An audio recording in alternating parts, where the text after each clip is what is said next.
राज्य शिक्षा शोध एवं प्रशिक्षण परिषद बिहार पटना में आपका स्वागत है। आज क्लास 12 के अंतर्गत चैप्टर 1 में computer fundamental with advancement of new AI robotic area में हम कंप्यूटर साइंस सब्जेक्ट के तौर पे हम इसमें कुछ कंप्यूटर फंडामेंटल्स के बारे में, इवन इसके अंतर्गत आने वाले कुछ एडवांसमेंट फीचर्स जैसे एआई रोबोटिक एरा के बारे में हम आपको एक्सप्लेन करेंगे।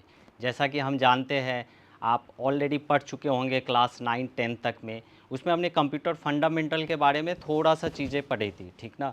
उसमें एक्चुअली क्या था, हमारे एआई रोबोटिक ये सब सेंस, ये सब टर्मिनोलॉजी वहाँ पे नहीं आता था। बट अभी हम यहाँ कुछ आपको एडवांसमेंट फीचर बताएंगे जिसमें आपका एआई का सेंस होगा, रोबोटिक्स का सेंस होगा। इसके अंतर्गत आने वाले कुछ मेमोरी स्टोरेज का हम आपको एक्सप्लेन करेंगे, जिसमें कुछ खास तौर पे कुछ एडवांस मेमोरी एलोकेट किए गए हैं, वो भी हम आपको नेक्स्ट स्लाइड में बताते रहेंगे। बट इसमें इसके साथ हम आपको कुछ डेटा कम्युनिकेशंस के बारे में भी बताएंगे। जैसे अभी हम देख रहे हैं हमारा जो एआई रोबोटिक एरिया चल रहा है, इसमें कुछ कम्युनिकेशन टेक्नोलॉजी, कुछ मीडिया के अंतर्गत आने वाले कुछ ऐसे टूल्स है जिसका फीचराइज इसमें किया गया है। आप जानते होंगे, हम जो नॉर्मल एक मोबाइल यूज़ करते हैं उसमें बहुत टाइप का सिम, आप जानते हैं 2000 पहले के आप देखे होंगे वहाँ पे 2G था, मोबाइल बहुत ही कम लोग इस्तेमाल करते थे। बट आज जो है एडवांसमेंट इतनी आ गई है, इवन कंप्यूटर के भी दुनिया में एडवांसमेंट इतनी आ गई है, मेमोरी स्टोरेज कैपेसिटी इतनी बढ़ गई है कि आज हम एक ह्यूमन इंटरफेस के ज़रिए एक दूसरा मानव सेम टू सेम हम जो काम करते हैं वो एआई जो है हमारा रोबोट सिस्टम काम कर सकता है। तो हम ये सारा चीज़ एक्सप्लेन आपको आने वाले कुछ स्लाइड्स के ज़रिए आपको हम एक्सप्लेन कर देंगे। तो चलते हैं नेक्स्ट स्लाइड की तरफ। हमारा पहला टॉपिक है computer fundamental with AI terminology. Computer fundamentals provide the foundation for artificial intelligence and its specialised terminology. AI is the branch of computer science that uses core concept like algorithms and data to enable machines to mimic human intelligence. इसमें दो चीज़ आप खास तौर पे आप देखेंगे, एक algorithm का सेंस आया और एक यहाँ ह्यूमन इंटेलिजेंस का सेंस आया। एल्गोरिथम्स क्या है और ह्यूमन इंटेलिजेंस, ये दो जो टर्मिनोलॉजी है ये काफ़ी एडवांस फीचर्स आज के एरा में ये एक्सप्लेन किया गया है। पहला जो एल्गोरिथम है, देखिए अगर कोई भी चीज़ हमें कुछ ना कुछ उसका प्रोसेस होता है।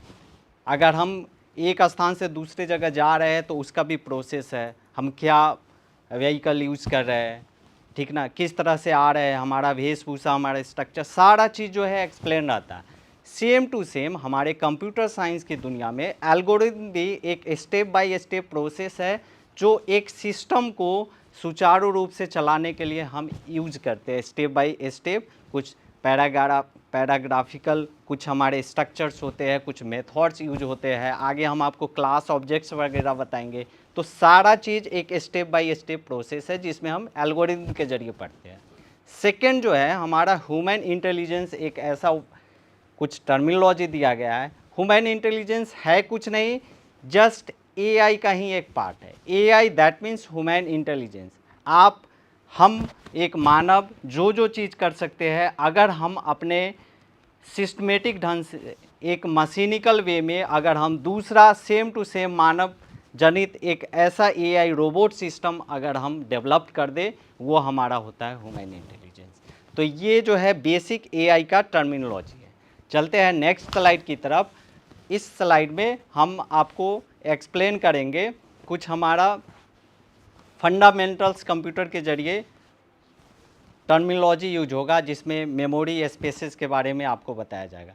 आप जानते हैं मेमोरी टर्मिनोलॉजी में बहुत सारे हम क्लास 10 तक भी पढ़े हैं, इवन 11 में भी हमने पढ़ा होगा कि कुछ की कंप्यूटर मेमोरी टर्म्स होते हैं। उस टर्म्स में जैसे अभी हमने यहाँ पे एक्सप्लेन किया है कि की computer memory terms include primary memory, for example RAM, ROM and secondary memory like hard drives, each cache memory being a faster smaller type that sites between the CPU and RAM. कहने का मतलब ये है, आप जानते हैं computer अपने आप में एक ऐसा टर्मिनोलॉजी है जिसके अंतर्गत बहुत सारे छोटे छोटे पार्ट उसमें टूल्स यूज होते हैं। आप जानते हैं उसमें मदरबोर्ड होता है, उस मदरबोर्ड में भी ऐसी स्ट्रक्चर होती है, उसमें आईसी होता है, तो सारा इस स्ट्रक्चर को मिला के ही हमारा CPU, रैम, उसके अंदर रोम होता है। तो सारा एक मेमोरी टाइप में वहाँ पे ऑलरेडी सिचुएटेड है। अब CPU आप जानते हैं ऑलरेडी कि ये कंप्यूटर का ब्रेन होता है, बट उस ब्रेन में भी हम आपको ऐसे कुछ इंटरनली पार्ट्स के बारे में चर्चा करेंगे जिससे आपको पता चलेगा कि ये कैसे आगे चल के कुछ एडवांस फीचर के रूप में हमारा AI टर्म्स को निर्धारित करता है। रैम आप ऑलरेडी जानते हैं, मेमोरी में हम शुरू से ही पढ़े हैं कि एक प्राइमरी मेमोरी होता है, एक सेकेंडरी मेमोरी होता है। प्राइमरी में आप जानते हैं रैम, रोम, ये सभी चीज़ होती है, ऑलरेडी आपने पढ़ा होगा इसको, 10th में भी 11th में भी पढ़ा होगा। अभी हम एक्सप्लेन करेंगे एक वोलाटाइल और नॉन वोलाटाइल, आप दो टर्म, ये भी कुछ आपने पढ़ा होगा 11th तक के क्लास में। वोलाटाइल आप जानते हैं, मान लीजिए हम अपना सिस्टम जो है ऑलरेडी ऑपरेट कर रहे हैं, कुछ प्रोग्रामिंग फंक्शंस कर रहे हैं, एकाएक पता चलता है लाइट हमारा ऑफ हो गया, पता चला सिस्टम जो है शट डाउन हो गया ऑटोमेटिकली, ठीक ना, प्रोसेस भी नहीं हुआ, पता चला जो हम प्रोग्रामिंग रन कर रहे थे वो वहीं पे स्टॉप हो चुका है। अगर दूसरी बार हम उसी सिस्टम को खोले तो मतलब एक बार मेमोरी लॉस्ट हो चुका है, पावर ऑफ गया। तो अगर वही पावर ऑफ हो और हमारा सेम टू सेम डेटा अगर पुनः हमें देखने को मिलता है, that is called non volatile memory. ठीक, आप जानते हैं रैम करेंटली प्रोग्रामिंग कर रहे हैं तो वो सारा चीज़ रैम के अंतर्गत स्टोर होता है। ठीक, लाइट कट गया, उसका वहीं पे स्टोरी एंड हो जाता है, आप दोबारा जो है उसको नहीं, हाँ अगर सेव है तो चूंकि आप जानते हैं जब भी कोई डेटा सेव करते हैं वो सेकेंडरी स्टोरेज मीडिया में सेव रहता है, हमारे किसी ड्राइव में सेव होता है। आप दोबारा सिस्टम को ओपन करते हैं तो वहाँ पे आप उसी सेव्ड फाइल को खोल के आप फिर से उसको ऑपरेट कर सकते हैं, प्रोसेस कर सकते हैं। तो वो कहेंगे नॉन वोलाटाइल फीचर्स में आ गया, जो भी सेकेंडरी स्टोरेज डिवाइड होते हैं। तो हम इसको मिला के हम स्टोरेज जो कैपेसिटी होती है कंप्यूटर की, एक CPU जो मदरबोर्ड के अंदर होता है, वो टर्मिनोलॉजी हम यूज करेंगे जो हमारा नेक्स्ट स्लाइड में आपको देखने को मिलेगा। आप जानते हैं कि कंप्यूटर में मेमोरी स्टोरेज में बहुत सारे छोटे छोटे बीट्स बाइट्स को बनाकर आगे आगे बढ़ते हुए एक स्टोरेज की स्थापना की गई है। मेमोरी टर्मिनोलॉजी के अंतर्गत हम जानते हैं 10th 11th क्लास तक हमने कुछ छोटे स्टोरेज मीडिया के बारे में पढ़ा होगा, कुछ bits byte, kilobyte, megabyte, gigabyte, यहीं तक गए। कुछ उसके आगे टर्मिनोलॉजी होता है टेराबाइट, वो भी हमने थोड़ा बहुत देखा होगा। बट इसमें हम आपको एक्सप्लेन करेंगे कि एक्चुअली टेराबाइट के अलावे भी बहुत सारे ऐसे स्टोरेज यूनिट बना दिए गए हैं जो हमारा AI सेंस में यूज होता है। हमारा रोबोट्स जो होता है, आप जानते हैं रोबोट्स में इतना ह्यूमन इंटेलिजेंस यूज होता होगा, हमारा मेमोरी जो है उसकी कैपेसिटी ज़्यादा चाहिए जिसके कारण हम टेराबाइट तक उसको यूज नहीं कर सकते। उसके लिए हमारा आगे बना हुआ है पेटाबाइट्स वगैरह बना हुआ है। उसके भी आगे आप जाएंगे आपको जेटा, एक्सा वगैरह बहुत सारे टर्मिनोलॉजी जो आपको नेक्स्ट स्लाइड पे हम आपको एक्सप्रेस करेंगे। बट उसके पहले एक हम इमेज के जरिए उसके एक्सप्लेनेशन देखते हैं मेमोरी टर्मिनोलॉजी का, जो नेक्स्ट स्लाइड में आपको देखने को मिलेगा। इसमें आप देखते होंगे, इसमें हमने एक्सप्लेन किया है types of computer memory. Computer memory में हम देखेंगे पहले इसको दो पार्ट में डिवाइड किया गया है, एक हमारा इंटरनल है, एक हमारा एक्सटर्नल है। इंटरनल में आप जानते हैं जो कंप्यूटर के अंदर हमारा जो भी CPU ये सब जो यूज करते हैं उसके अंतर्गत जो भी मदरबोर्ड वगैरह आते हैं तो सारा चीज़ इंटरनल पार्ट उसी के अंदर सिचुएटेड रहते हैं। जैसे उसमें हमारा कैश होता है, वर्चुअल मेमोरी होते हैं, फिर हम देखेंगे रैम होता है, फिर हमारा सिक्वेंशियल एक्सेस होता है, फिर हमारा रोम होता है।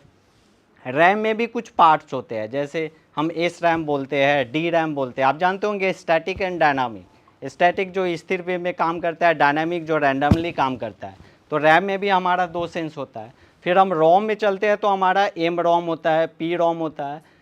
पी रोम आप जानते हैं प्रोग्रामेबल रोम होता है। फिर हमारा ई पी रोम होता है, उसके बाद ई पी रोम होता है हमारा। एक्सटर्नल जब चलेंगे तो आप जानते हैं बहुत सारे ऐसे स्टोरेज मीडिया है जो हम एक्सटर्नल वे में लगाते हैं। आप जानते होंगे एक छोटा सा पेन ड्राइव भी हम लगाते हैं, वो हमारा एक्सटर्नल रहता है। इसमें एक्सटर्नल में भी बहुत सारे टाइप होते हैं, जैसे एक आजकल हार्ड ड्राइव की अपेक्षा हम सॉलिड स्टेट ड्राइव यूज करते हैं। जैसे SSD वगैरह फीचर्स वगैरह कंप्यूटर आते हैं, मेमोरी कैपेसिटी आती है, आप चाहे तो उसको भी यूज कर सकते हैं। हमारा कंप्यूटर के आप देखते होंगे आजकल जो भी कंप्यूटर्स वगैरह लैपटॉप वगैरह आते हैं उसका वेट जो है काफ़ी कम होता था। पहले जो लैपटॉप आता था आपका वेट जो है काफ़ी, उसका देखते होंगे चौड़ाई, उसका मोटाई बहुत आपको मोटा ज़्यादा लगता था। बट अभी आप देखते होंगे SSD आने से क्या हुआ, उसके अंदर सारा जो जितने भी IC वगैरह होते हैं, मेमोरी एलोकेशन वगैरह होते हैं, वो एकदम सिंक्रोनाइज वे में वहाँ पे अवस्थित रहता है, जिसके कारण वेट भी कम होता है। वो सारा चीज़ सॉलिड स्टेट ड्राइव में आता है। फिर हमारा मैग्नेटिक, आप जानते होंगे एक नॉर्मल CD DVD वगैरह होते हैं, वो भी एक्सटर्नल का काम करता है। हम बाहर से उसको एक्सटर्नल मीडिया यूज करके जो भी उसका मेमोरी एलोकेट है, जो भी फाइल्स वगैरह हैं, हम ओपन करके चेक कर सकते हैं। फिर हमारा ऑप्टिकल है। ऑप्टिकल में आप देखते होंगे वहाँ पे CD DVD hard disk drive है, सॉलिड स्टेट ड्राइव है, USB मेमोरी, जैसे हमारा पेन ड्राइव, जॉयस्टिक वगैरह भी हम लिखने ये सभी के यूज में लाते हैं। तो वो सारा चीज़ हम यूज कर सकते हैं, बट ओनली वो हमारा इंटरफेस है वो एक्सटर्नल वे में है। फिर नेक्स्ट स्लाइड चलेंगे, इसमें हम आपको एक्सप्लेन करेंगे कुछ मेमोरी स्टोरेज यूनिट्स के बारे में। तो चलते हैं नेक्स्ट स्लाइड की तरफ। नेक्स्ट स्लाइड में आप देखने को, यहाँ पे आप देखेंगे ये नॉर्मली आप जानते हैं, ये जो आप देखेंगे इस स्लाइड में बिट्स से लेकर हमने पेटाबाइट तक यूज किया है। ये इसलिए हमने दो स्लाइड में डिवाइड किया है। पहला स्लाइड आप देखेंगे ये क्लास 11 तक आप लोग ऑलरेडी पढ़ चुके होंगे, या नॉर्मली जो है क्लास 9 10th में भी एक्सप्लेन रहता है। जैसे आप जानते हैं 8 बिट्स में एक बाइट होता है, 1024 बाइट्स मतलब 1024 बाइट्स में हमारा 1 किलो बाइट होता है, 1024 किलो बाइट्स में हमारा 1 मेगाबाइट होता है। फिर आगे हम चले तो 1024 मेगाबाइट्स में हमारा 1 गीगाबाइट होता है। फिर आगे हम बढ़ेंगे 1024 गीगाबाइट्स में हमारा 1 टेराबाइट होता है। फिर 1024 टेराबाइट्स में हमारा 1 पेटाबाइट्स होता है। तो ये सारा चीज़ जो आप देख रहे हैं ये ओनली फॉर हम अभी तक जो सिस्टम यूज कर रहे हैं, इधर आप लैपटॉप यूज करें, कंप्यूटर यूज करें, आपके स्कूल में ऑलरेडी अगर ICT लैब है आप वहाँ भी देखेंगे तो मेमोरी कैपेसिटी ज़्यादा से ज़्यादा आपको टेराबाइट तक देखने को मिलेंगे। बट आपका ये क्वेश्चन होगा कि ये पेटाबाइट फिर क्यों यूज में लाया गया। आगे देखेंगे हम, जैसे नेक्स्ट स्लाइड की तरफ बढ़ते हैं, आप देखेंगे नेक्स्ट स्लाइड में हमने इसका 2 स्लाइड इसलिए निर्माण किया ताकि आपको पता चल जाए कि पहला जो स्लाइड में जितने भी चीज़ें थे आप ऑलरेडी पढ़ चुके हैं, बट ये जो स्लाइड है हमारा करंटली स्लाइड, ये कुछ एडवांसमेंट को दर्शाता है। और इसलिए आप देखे होंगे हमने टॉपिक ही डाला है एडवांसमेंट विद AI टर्मिनोलॉजी। जब हम AI टर्मिनोलॉजी की तरफ बढ़ेंगे तो हमारा पेटाबाइट्स के बाद भी कुछ स्टोरेज यूनिट होते हैं। जैसे यहाँ पे हमने एक्सप्लेन किया है 1024 पेटाबाइट्स में हमारा 1 एक्साबाइट होता है। एक्साबाइट को हम हेक्सा भी बोल सकते हैं, दूसरे सब्जेक्ट में आप जानते होंगे पेटा, उसके बाद हेक्सा 6 के जरिए आता है। तो यहाँ पे हेक्सा को एक्सा भी बोल सकते हैं, इसलिए 1024 पेटाबाइट्स में हमारा 1 एक्साबाइट हुआ। फिर आगे हम बढ़ेंगे तो 1024 एक्साबाइट्स में हमारा 1 जेटाबाइट होता। फिर 1024 इसमें हम यूनिट लाएंगे तो 1024 जेटाबाइट्स में हमारा 1 योटाबाइट होता है। और 1024 जैसे ही योटाबाइट्स होता है ये एक ब्रोंटो टाइप में आ जाता है। ब्रोंटो टाइप, इसी को अगर 1024 ब्रोंटो बाइट्स को अगर लाया जाए तो 1 जियो बाइट कैलकुलेट होता है। अब आप कहेंगे ये जितने भी वर्ड्स आ रहे हैं इस स्लाइड में, आप देखेंगे जितने भी स्टोरेज यूनिट है ये आपको देखने में नया लग रहा होगा, ये नया नहीं है। आप जानते हैं AI जो है पिछले कई वर्षों से ऑलरेडी डेवलप्ड हो चुका है। हमारा नए नए जनरेशन आ रहा है। आप देखते होंगे, आप बहुत सारे बुक में पढ़ते होंगे, आप 4th जनरेशन के बारे में पढ़े हैं, 5th जनरेशन के बारे में पढ़े हैं, बट जनरेशन के भी आगे में हमारा एडवांसमेंट इतनी आ गई है हमारे कंप्यूटर टर्मिनोलॉजी को कि हमें जियो बाइट की भी ज़रूरी पड़ती है। क्योंकि हाई कैपेसिटी कोई भी सिस्टम टूल्स बनाने के लिए, कोई AI एक ह्यूमन इंटेलिजेंस के जरिए एक सेम मानव बनाने के लिए, जब उसको आप AI में आप उसको रोबोट में आप इंटरचेंज करेंगे तो आपको वहाँ पे ज़रूरी पड़ेगा ये ब्रोंटो बाइट्स तक का।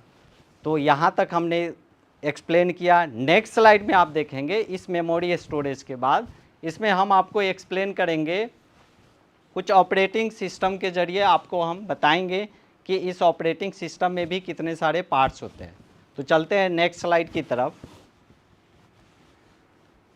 नेक्स्ट स्लाइड में आप देखेंगे हमने यहाँ लिखा है an operating system is the core software that manages computer's hardware and software resources acting as an intermediary between the user and the computer itself. देखिए यहाँ पे 2 टर्म आया, एक यूज़र आया, एक कंप्यूटर इटसेल्फ आया। आप जानते हैं जब आप सिंपली एक लैपटॉप भी खोलेंगे, एक ICT लैब में आपके कंप्यूटर अगर रखा हुआ है उसको भी ऑपरेट करेंगे, वहाँ 2 इंटरफेस तो होना ज़रूरी है। एक आप स्वयं होंगे और एक आपके सामने इधर लैपटॉप या कंप्यूटर सिस्टम पड़ा होगा। तो दो टर्मिनोलॉजी यहाँ पे, यूजर आप खुद हुए, कंप्यूटर आपके सामने जो सिस्टम है वो खुद हुआ। It handles task like memory management. अभी आपने पढ़ा है, ये हैंडल क्या करेगा, अभी आपने जस्ट पिछले स्लाइड में पढ़ा था मेमोरी मैनेजमेंट के बारे में। फिर उस मेमोरी मैनेजमेंट को वो प्रोसेस करता है। एंड फाइल मैनेजमेंट, आप जानते हैं जो भी आप मेमोरी यूज करते हैं आखिर कहीं ना कहीं तो वो स्टोरेज लेता होगा ना, तो कुछ तो फाइल हो सकता है ना, कुछ फोल्डर हो सकता है, तो सबकी अपनी अपनी स्टोरेज होती है जिसे हम फाइल मैनेजमेंट के जरिए अध्ययन कर सकते हैं। And provide common services for all other program. आप जानते हैं कंप्यूटर केवल फंडामेंटल तो नहीं चीज़ है, इसके आगे आप जब प्रोग्रामिंग में जाएंगे तो पता चलेगा बहुत सारे ऐसे प्रोग्रामिंग टर्मिनोलॉजी है, चाहे वो एआई के सेंस में है, रोबोट्स के सेंस में है, चाहे आप पिछली कक्षाओं में पढ़े होंगे। आप जानते हैं अभी करेंटली जो है आपके कोर्स में भी चेंजेस आने वाले हैं नेक्स्ट एकेडमिक ईयर से।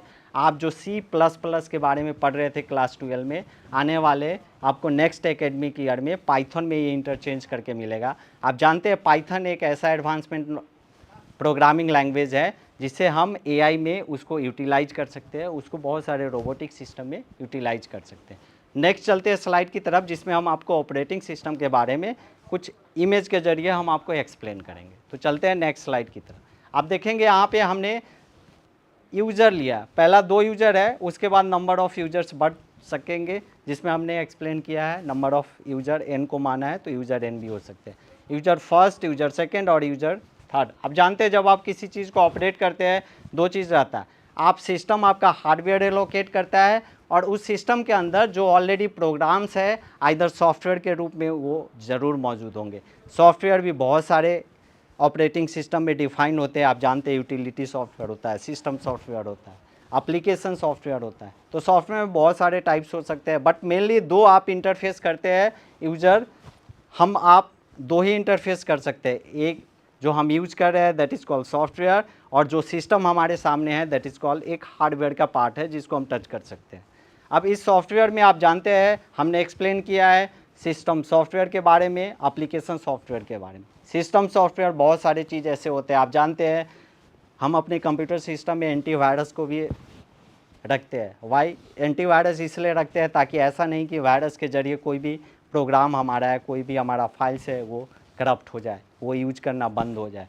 तो ये सारा चीज़ जो है वो सिस्टम के प्रोटेक्शन के लिए होता है, और इसीलिए हम इसको एक अलग टाइप में रखा है जिसको हम बोलते हैं इसको सिस्टम सॉफ्टवेयर। सेकंड हमारा एप्लीकेशन सॉफ्टवेयर है। आप जानते हैं नॉर्मली जब हम कंप्यूटर फंडामेंटल्स इन करते हैं तो हम बेसिक सॉफ्टवेयर को यूज़ करते हैं, जैसे हमारा MS ऑफिस पैकेज होता है, कोई भी डॉक्यूमेंट से रिलेटेड हम MS वर्ड यूज़ करते हैं, कोई हमारा सेल से रिलेटेड वर्क रहता है माइक्रोसॉफ्ट एक्सेल यूज़ करते हैं, फिर हमारा कोई प्रेजेंटेशन रहता है हम PPT के ज़रिए पावर पॉइंट यूज करते थे। ये सारा चीज़ जो हुआ ये एप्लीकेशन सॉफ्टवेयर के जरिए हम डिफ़ाइन किए, इसलिए क्योंकि ये एक एप्लीकेशन ऑलरेडी आपने इंस्टॉल करके रख लिया है, आपको अपने ज़रूरत के अनुसार आइदर डॉक्यूमेंट का वर्क पड़े, आपको टेबल का वहाँ स्ट्रक्चर डिज़ाइन करना पड़े, आपको प्रेजेंटेशन का स्लाइड डिज़ाइन करना पड़े, तो आप अलग अलग सॉफ्टवेयर जिसको एप्लीकेशन सॉफ्टवेयर बोलते हैं उसको आप यूज कर सकते हैं।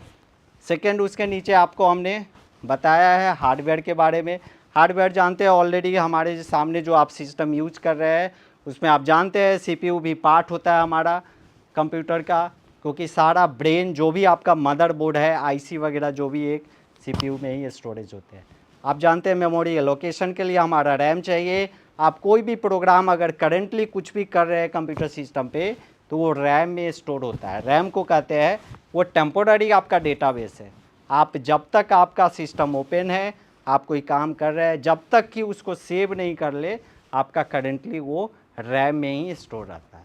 ठीक, उसके बाद है इनपुट आउटपुट। बहुत सारे ऐसे बेसिक फीचर्स होते हैं जो आप इनपुट जो भी देते हैं उसको प्रोसेस करके आपको रिजल्ट जो है वो आउटपुट के ज़रिए देता है। आप जानते हैं आउटपुट के ज़रिए भी जैसे प्रिंटर वगैरह यूज करते हैं, मॉनिटर हमारे सामने होता है, तो सारा चीज़ एक आउटपुट के रूप में हम रिजल्ट लेते हैं। तो सारा वो इनपुट आउटपुट के फीचर्स के बारे में आता है। चलते हैं नेक्स्ट स्लाइड की तरफ। नेक्स्ट स्लाइड में हम अब देखिए यहाँ पे कंप्यूटर फंडामेंटल में आपने पढ़ा है जो भी चीज़ें कंप्यूटर फंडामेंटल में जो बेसिक चीज़ें हैं उसके अपार्ट फ्रॉम यहाँ पे एक नया टर्म आया डेटा स्ट्रक्चर। डेटा स्ट्रक्चर इसलिए दिया गया क्योंकि जस्ट डेटा स्ट्रक्चर के बाद आपको मेनली जो क्लास 12 का फोकस है वो आपका प्रोग्रामिंग लैंग्वेज। प्रोग्रामिंग लैंग्वेज आप C++ ही पढ़ेंगे क्योंकि नेक्स्ट एकेडमिक ईयर से ये इंटरचेंज हो जाएगा पाइथन में। ठीक, आप कोई भी प्रोग्राम पढ़ेंगे याद रखेंगे दो इम्पॉर्टेंट चीज़ होते हैं उसमें, पहला उसका डेटा स्ट्रक्चर और दूसरा वो किस टाइप का प्रोग्रामिंग लैंग्वेज है और कौन सा उसमें टर्मिनोलॉजी यूज किया गया। आप देखेंगे अभी जितने भी प्रोग्रामिंग सॉफ्टवेयर आ रहे हैं उसमें हमारा ऑब्जेक्ट ओरिएंटेड टर्म्स यूज होते हैं। ठीक, तो डेटा स्ट्रक्चर और ऑब्जेक्ट ओरिएंटेड टर्म दोनों को मिला के हमारा जो प्रोग्रामिंग है वो डिपेंड करता है कि वेदर इसका फीचराइज जो भी हुआ ये एडवांसमेंट के जरिए हुआ जिसको आप AI या रोबोटिक सिस्टम में भी यूज कर सकते हैं। तो इस डेटा स्ट्रक्चर में हम डिफाइन करते हैं डेटा स्ट्रक्चर एंड एल्गोरिथम, जिसको हम DSA भी बोल सकते हैं, are fundamental concept in computer science that address how data is organised, stored and process efficiently. अब जानते हैं मेनली डेटा स्ट्रक्चर का फोकस जो है वो डेटा को कैसे हम ऑर्गेनाइज करें। आप जानते हैं डेटा टाइप आप पढ़े होंगे जैसे इंटीजर्स वगैरह होते हैं, वेरिएबल्स वगैरह होते हैं। हमने दिया कि कोई हमें वर्ड लिखना है, हमें रैंडमली वो वर्ड जो है 256 कैरेक्टर से ज़्यादा नहीं जाना चाहिए। अब आप कहेंगे डायरेक्ट अगर वैर में जैसे मान लीजिए हम कोई भी प्रोग्रामिंग यूज करें उसमें टर्म आता है VAR, एक डेटा टाइप हम लेते हैं, अगर उसको बाय डिफ़ॉल्ट हम छोड़ दें तो मे बी उसकी जितनी कैपेसिटी पहले से बाय डिफ़ॉल्ट है उतना ही लेगा। अगर हमें ज़्यादा चाहिए 257 अगर कैरेक्टर चाहिए तब तो वो लेगा नहीं। तो इसलिए डेटा स्ट्रक्चर का यहाँ ज़्यादा फीचराइज किया गया है, करेक्टराइज किया गया है ताकि हम उसको डिफ़ाइन कर सके कि हमें 256 जो कैरेक्टर है उससे भी ज़्यादा चाहिए। और इसी के कारण हम किसी भी कोई भी प्रोग्रामिंग लैंग्वेजेज हो हम जैसा चाहते हैं उसको प्रोसेस कर सकते हैं एफिशिएंटली वे में। A data structure is a particular way of organising and storing data in a computer's memory और storage so that it can be accessed and manipulate efficiently. Manipulation एक वर्ड यहाँ पे आया जो काफ़ी इंपॉर्टेंट है। आप जानते हैं कभी भी डेटा स्ट्रक्चर या कोई भी प्रोग्रामिंग लैंग्वेज आप पढ़ेंगे उसमें SQL की महत्वपूर्ण भूमिका होती है, जिसको हम स्ट्रक्चर क्वेरी लैंग्वेज भी बोलते हैं, जो आपको नेक्स्ट क्लासेस में आपको वो भी डिफाइन हम करेंगे, आपको देखने को मिलेगा।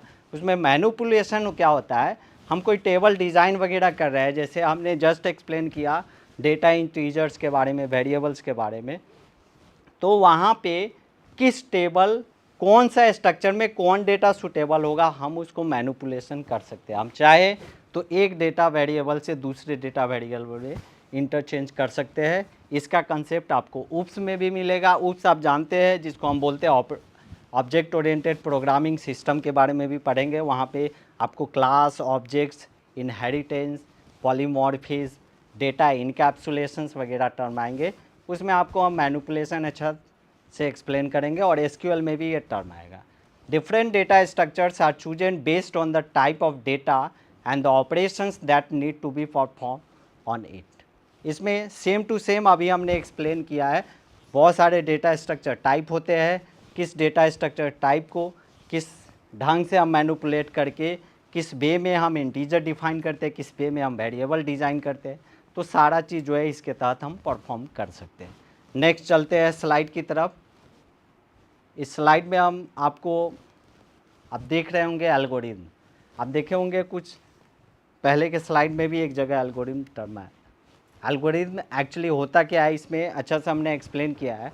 N algorithm is a step by step procedure और a set of well defined instructions for solving a specific problem और परफॉर्मिंग ए स्पेसिफिक टास्क। देखिए यहाँ भी दो टर्मिनोलॉजी, एक आपका स्पेसिफिक आया, एक टास्क। टास्क आप जानते हैं किस वर्क को करना है, स्पेसिफिक मतलब डिफरेंट कार्य के लिए डिफरेंट प्रोसेस हमें करना पड़ता है। और एल्गोरिथम है कुछ नहीं, एक प्रोसेस को फ्लो करता है। हम आपको पढ़ा रहे ये भी प्रोसेस का फ्लो है। हमने आपको 7-8 जो भी स्लाइड्स था अभी तक बता चुके, ये भी फ्लो है कि किस पार्ट से हमें किस पार्ट तक जाना है, ये भी फ्लो। तो डेटा का जो फ्लो रहता है इसको हम सिस्टमेटिक ढंग से हमने डिज़ाइन कर दिया, दैट इज़ कॉल्ड एल्गोरिथम, और इसके अलग कुछ नहीं एल्गोरिथम। नेक्स्ट आपका सेंटेंसेस में है आपका एल्गोरिथम ऑपरेट्स ऑन डेटा। आप जानते हैं डेटा रहेगा तभी तो आप एल्गोरिथम जो है परफॉर्म कर सकते हैं। आप जानते हैं किसी दो चीज़ों को जोड़ना है। मान लीजिए हम C++ प्रोग्रामिंग कर रहे हैं, हमने एक इंटीजर टाइप लिया ए को माना 5 है, और एक बी इंटीजर टाइप लिया, उसको हमने माना 6। हम क्या करते हैं, फिर इंटीजर टाइप लेते हैं और a प्लस बी करते हैं। a प्लस बी मतलब एक हमने सम किया, जोड़ा हमने a प्लस बी को, 5 और 6 जोड़ने पर 11 आया, 11 आउटपुट के रूप में वहाँ शो करता है। आप जानते हैं ये इंटीजर a से लेकर और आउटपुट सम तक जो प्रोसेस फ्लो किया, सारा हमारा डेटा पे किया, और उसी को एल्गोरिथम हम डिफाइन कर सकते हैं। इसी में डेटा स्ट्रक्चर का ये पार्ट है, और किसी डिजायर्ड आउटपुट को आप अचीव कर सकते हैं इसके। नेक्स्ट स्लाइड की तरफ चलते हैं। एक लास्ट हमारा है एक टॉपिक इसमें फंडामेंटल में, जिसको हम कहते हैं communication and media and generation. आप जानते हैं सिंपल आपके घरों में टीवी भी चलते हैं, उसके लिए आप रिमोट यूज़ कर रहे हैं, ठीक। उसके लिए आप कहीं ना कहीं जाके आप देखेंगे आपके छत पे एंटीना भी लगा रहता है। आपको सोचने पर थोड़ा अजीब टाइप का लगेगा, एंटीना आपके छत के ऊपर है, टीवी पे कैसे ब्रॉडकास्ट होता है, और वो रिमोट के ज़रिए आखिर क्या रिमोट से निकला जो एक टीवी को फ्लो प्रोसेस करके और टीवी पे वो लाइव चैनल आपका ब्रॉडकास्ट हो रहा है। ये तो आया आपका टीवी का सेंस। कंप्यूटर में भी सेम है। हम इंटरनेट की दुनिया में आप देखेंगे, इंटरनेट में आप डिफाइन कर सकते हैं कि कोई भी सर्च हम कर रहे हैं, कोई ये नॉर्मल आप वर्ड भी लिखेंगे तो डायरेक्ट कहीं से ना कहीं सर्च करके वर्ड से रिलेटेड जितने भी सारे वेबसाइट्स होते हैं, जितने भी सारे कहीं टर्मिनोलॉजी उस वर्ड का है, आपको सर्च करके आप जो भी यूज कर रहे हैं आपके स्क्रीन पे वो डाल देता है। ये भी तो कहीं मीडिया का ऑपरेशन हो रहा है ना, कहीं कम्युनिकेट हो रहा है ना। तो ये कहाँ से आया, आखिर क्या इसमें लॉजिकली यूज किया गया? ये तो हमने टीवी का सेंस बताया, कंप्यूटर का सेंस बताया। एक मोबाइल की भी दुनिया में देखेंगे, आपके मोबाइल के लिए टावर लगा होगा कहीं कहीं। आप देखेंगे कभी कभी आपका सिंगल जो है स्ट्रेंथ वीक रहता है, और आप देखेंगे मोबाइल में नेटवर्क नहीं है। कभी देखेंगे काफ़ी फास्ट नेटवर्क है, आपका नेट भी चल रहा है। तो आखिर ये मोबाइल, वो टीवी और ये कंप्यूटर सिस्टम, तीन जो आपने देखा ये जो प्रोसेस, आखिर कहाँ मीडिया का संचार हो रहा है, क्या चीज़ कम्युनिकेट हो रहा है, और क्या इस जनरेशन में एडवांसमेंट आई कि दिन प्रतिदिन टेक्नोलॉजी विकसित हुई हो जा रहा है। आप देखते होंगे पहले गांव में 1-2 टीवी ही मिला करते थे, हर एक घर, मतलब पूरे घर को देखा जाए उस गांव में। आजकल हर एक घर में वो भी आपका एलईडी स्क्रीन, एलसीडी स्क्रीन, और काफ़ी हाई एंड्रॉयड का, आईओएस से रिलेटेड जो है अभी टीवी आने लगे। तो ये एडवांसमेंट कहाँ से आया? तो सेम टू सेम ये जितने भी सारे चीज़ है, बस कम्युनिकेशन जो है इसका प्रचार प्रसार जनरेशन बाय जनरेशन आगे बढ़ता जा रहा है। आप जो हमने बताया टीवी के लिए एक रिमोट से आखिर रे ऐसा पास होता है उस टीवी को कम्युनिकेट करता है। आप बहुत सारे रे फिजिक्स सब्जेक्ट में पढ़े होंगे, इसमें इंफ्रारेड कहते हैं निकलता है मोबाइल का, जो भी आप सिंपल जो टीवी यूज करते हैं उसके रिमोट से। अगर आप बीच में आ जाए, उस रिमोट टीवी के बीच में, आप देखेंगे कभी कभी टीवी जो है आप चैनल ऑपरेट करेंगे नहीं लगेगा। आप घर पे ट्राई करेंगे, हम अगर रिमोट से चैनल 250 लगा रहे हैं, आप बीच में केवल आ जाए, वो नहीं वहाँ पे इंफ्रारेड पास करेगा। जबकि एक मोबाइल जो आप यूज कर रहे हैं, टावर कहीं लगा हुआ है बीच में, तो बहुत सारे आदमी आप टावर को भी तो नहीं देखते किधर लगा हुआ है, लेकिन है तो कहीं ना कहीं वो 10, 15, 5, 2 किलोमीटर एरिया में ही होगा ना, ठीक। बीच में बहुत सारे पब्लिकली जो है ड्राइव कर रहे हैं, बट फिर भी जो है आपके मोबाइल में नेटवर्क आता है, उसकी कितनी स्ट्रेंथ है, ठीक।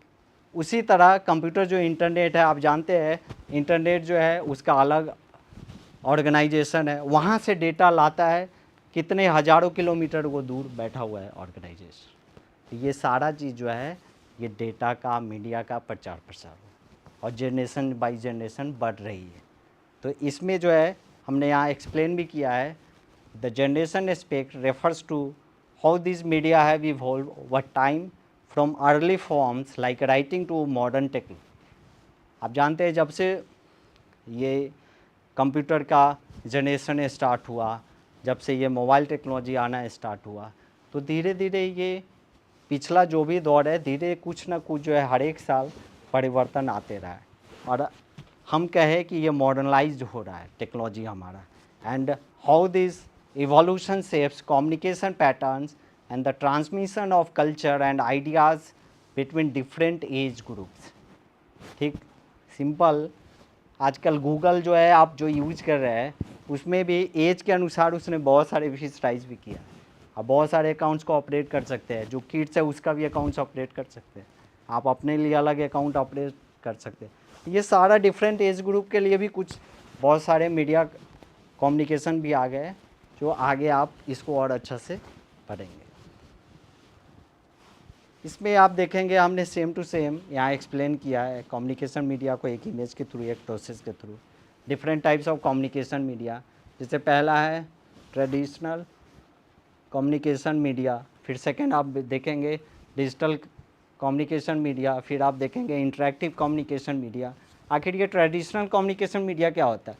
आप जानते हैं प्रिंट मीडिया हमारे जो भी अभी एरा चल रहा है उसमें हम योगदान दे रहा है। जैसे प्रिंट मीडिया कहने का मतलब बहुत सारे टीवी चैनल्स होते हैं, ठीक, कोई भी ब्रॉडकास्ट कहीं से भी कुछ करना पड़े, हम एट ए टाइम तुरंत जो है किसी चीज़ को ऑर्गेनाइज कर सकते हैं और प्रिंट मीडिया के माध्यम से जो भी पब्लिक के लिए उसको ब्रॉडकास्ट कर सकते हैं। सेकेंड हमारा ब्रॉडकास्ट मीडिया है। अब टीवी के जरिए आप देखते हैं बहुत सारे चैनल जो है प्रचारित होते हैं। कोई भी चीज़ हम सिंपल, आप खुद का अपना क्लास आप जो पढ़ रहे हैं आप ऑनलाइन कहीं से आप उसको देख सकते हैं, रीड कर सकते हैं, सारा चीज़ लाइव है, ब्रॉडकास्टेड है, आप उसको यूज कर सकते हैं। सेकेंड जो है डिजिटल कम्युनिकेशन मीडिया के अंदर सोशल मीडिया, आप जानते हैं बहुत सारे फेसबुक, इंस्टाग्राम, बहुत सारे सोशल मीडिया यूज करते हैं, उसके ज़रिए आप मीडिया का संचार जो होता है आप उसको यूज कर सकते हैं। फिर हमारा ऑनलाइन मीडिया है, ऑनलाइन बहुत सारे साइट्स है, आप उसको भी यूज कर सकते हैं। फिर हमारा इंटरेक्टिव कम्युनिकेशन मीडिया में वेबिनार बहुत सारे ऑर्गेनाइज होते हैं, आप जानते हैं।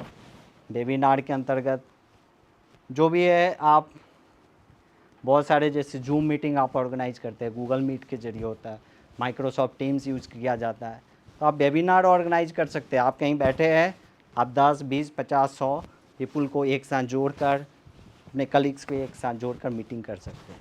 लास्ट हमारा गेमिंग है। गेमिंग में भी बहुत सारे टूल्स होते हैं, आप गेम के अंतर्गत प्रोग्रामिंग लैंग्वेज के जरिए आप डिज़ाइन कर सकते, प्रोग्रामिंग कर सकते हैं और गेम को यूज कर सकते हैं। तो आज के लिए इस क्लास में बस इतना ही, मिलते हैं नेक्स्ट क्लास के जरिए। नमस्कार।